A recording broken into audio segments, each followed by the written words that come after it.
త్వరగా తీసుకొస్తారా? త్వరగా తీసుకెళ్ళండి.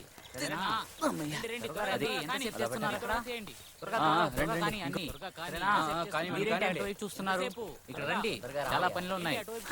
ఈ రోజు తొందరగా వెళ్ళిపోతాం. అదంతా వద్దండి. జొల్లు గార్చిన చాలు, పని చూడరా.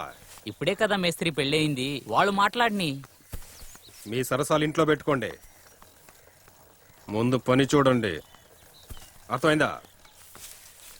తొందరగానే అండి. ఇందా ఇది లోపల పెట్టు. అటగేనా? ఇతనెవరు? పెద్ద యజమానుడు అనుకుంటున్నాడు. మనం ఇక్కడ వేస్ట్ కాబట్టే కదా వాడు సోపెత్తున్నాడా. సరిగ్గా పని చేయి, లేకపోతే వాడి దగ్గర అడగాలి.